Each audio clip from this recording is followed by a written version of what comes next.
తర్వాత దక్షిణం వైపు ఒక ద్వారం ఉన్నది, ఉత్తరం వైపు ఒక ద్వారం ఉంది. దక్షిణం వైపు ద్వారాన్ని పితృహు ద్వారం అంటారు. అక్కడ శృతధరుడు అనే వాడితో కలిసి దక్షిణ పాంచాల దేశానికి వెళతాడు. ఇక ఉత్తర ద్వారము దేవహూహు నామం, దేవహు అనే పేరుది, అది ఉత్తర ద్వారం. ఈ ద్వారం నుంచి బయలుదేరి పురంజనుడు శృతధరునితోనే, అంటే ఇక్కడ అక్కడ కూడా ఫ్రెండ్ ఒక్కడే, ఈ ఫ్రెండ్తోనే దక్షిణ ద్వారం నుంచి ఈ ఫ్రెండ్తోనే వెళ్తాడు, ఉత్తర ద్వారం నుంచి ఈ ఫ్రెండ్తోనే వెళ్తాడు. చూడండి, అక్కడ ఫ్రెండ్స్ మారారు కానీ ఫ్రెండ్ మారలే. రెండు ద్వారాల్లో ఒకటే ఫ్రెండ్, దేశాలు వేరు. అక్కడ దక్షిణ పాంచాలం, ఇక్కడ ఉత్తర పాంచాలానికి వెళ్తాడు ఉత్తర ద్వారం నుంచి.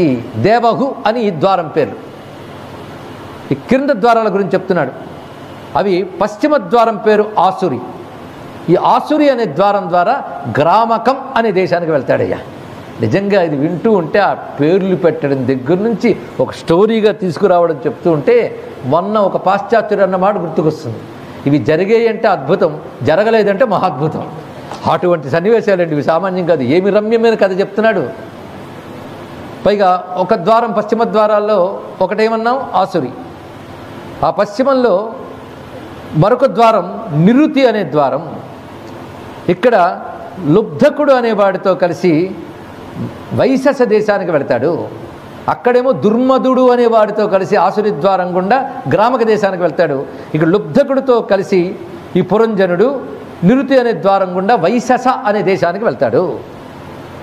పైగా వాడు వెళ్ళేటప్పుడు ఇద్దరిని ఆధారం చేసుకుంటాట. ఆ ఇద్దరు ఎటువంటి వారు అంటే, వీడికి కళ్ళు చెవులు ఉన్నప్పటికీ వీడు ఎవరిని ఆధారం చేసుకుంటారో వాళ్ళకి ఆ రెండూ లేవు. అందుకే అక్షణ్వతామధిపతి తాభ్యాం యాతి కరోతి చ. వాళ్ళిద్దరు ఎవరంటే నిర్వాక్కు పేషస్కృతుడు అని ఇద్దరు. కళ్ళు కలిగిన వాడు, కళ్ళు కలిగిన వారికి ప్రభు వాడు, కళ్ళు లేని వారిని ఆధారం చేసుకుంటాడు అయ్యే ఇద్దరిని. వాళ్ళిద్దరు మళ్ళీ ఇవన్నీ గుర్తుపెట్టుకుంటూ విడుతూ ఉంటే ఆనందం కనబడుతుందండి. ఒక పజిల్ ఇచ్చి చివరికి సమాధానం చెప్పినట్లు.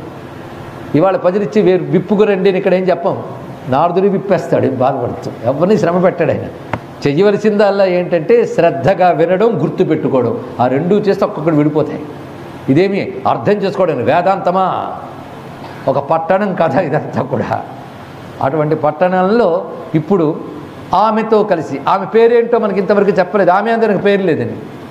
అప్పుడు ఈయనే టైటిల్ ఇచ్చాడు, నా పేరు అలాగూ పురంజనుడు కనుక నీ పేరు పురంజని అన్నాడు. ఇక్కడ స్త్రీలింగి ఇచ్చేశాడు. అంటే ఇద్దరు ఒకేలాగా అయిపోయారు. ఆమెకు ఆ పేరు వచ్చేసింది. ఆమెను తీసుకుని వెళ్ళి చక్కగా పాలన చేస్తున్నాడు అక్కడ. పైకి పురంజనుడు విషూచి అనే సేవకుడితో కలిసి అంతఃపురానికి వెళ్తాడు. అంటే ఇంతవరకు ఆయా దేశాలకు వెళ్ళడానికి ఏవి ద్వారాలో చెప్పారు. అతనికి అంతఃపురం ఉంది కదండి లోపల. అంతఃపురానికి వెళ్ళడానికి మాత్రము విషూచి అనే సేవకుడితో కలిసి వెళ్తాడు.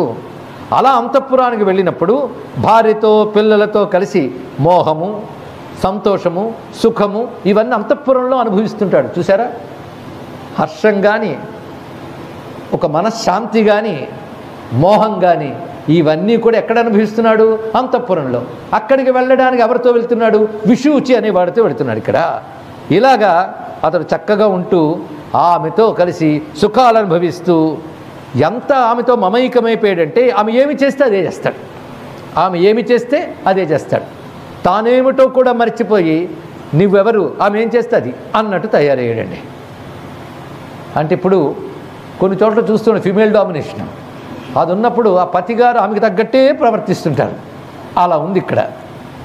మొత్తానికి నువ్వు నాకు పతివి అని వచ్చిందే కానీ ఇతడు ఆమెకు తగ్గట్టే అయిపోయాడు. ఆమె ఎలా ఉంటే వీడు అలాగే ఉంటున్నాడు. ఇది బాగా గుర్తుపెట్టుకోవాల్సింది. ఆమె ఎలా ఉంటే వీడు అలాగే ఉంటాడు. ఆమె తాగితే వీడు తాగుతాడు, ఆమె తింటే వీడు తింటాడు, ఆమె ఏడిస్తే వీడు ఏడుస్తాడు, ఆమె నవ్వితే వీడు నవ్వుతాడు. మృదంత్యాం మృదతి క్వచిత్ క్వచిత్ దసంత్యాం హసతి జల్పంత్యామను జల్పతి. ఆమె మాట్లాడితే వీడు మాట్లాడతాడు. ఇక్కడ జల్పతి అనే మాటలో వాగడం అని అర్థం అండి. ఆమె వాగితే వీడు వాగుతాడు, ఆమె నవ్వితే ఈయన గారు నవ్వుతారు, ఆమె ఏడిస్తే ఇతడు కూడా ఏడుస్తాడు. అలా ఉన్నది. ఆమె పరిగెత్తితే ఇతడు పరిగెడతాడు, ఆమె నిలబడితే నిలబడతాడు, కూర్చుంటే కూర్చుంటాడు. ఇలా ప్రతి శ్లోకంలో చెప్పాడు. ఎందుకు అంత చెప్పడం? ఆమె ఏం చేస్తే చేస్తాడని చెప్పచ్చు కదంటే, మరి నీకు బాగా ప్రింట్ అవ్వాలి కదా లోపల. ఆమె ఏది చేస్తే అది చేస్తాడు. ఈ విధంగా పైగా ఆమె ఏమి వింటే అది వింటాడు. వీడికంటూ వినడానికి ఏం లేదు. ఆమె ఏమి వింటే అది వింటాడు, ఆమె ఏం చూస్తే అది చూస్తాడు, ఆమె ఏది వాసన చూస్తే అది వాసన చూస్తాడు, ఆమె ఏది ముట్టుకుంటే అది ముట్టుకుంటాడు. ఏమన్యోన్య దాంపత్యం అండి బాబు. ఇలాగ కాలం గడుపుతున్నాడు. మొత్తానికి చెప్పాలి అంటే క్లబ్యాత్ క్రీడామృగో యథా, పెంపుడు కోతిలా తయారయ్యాడు ఆమెకి. ఆమె ఎలా నడిపితే అలా నడుస్తుంటాడు. ఇలాగా ఉంటూ ఉన్న సమయంలో ఒక్కసారి ఈయనకి వేటాడు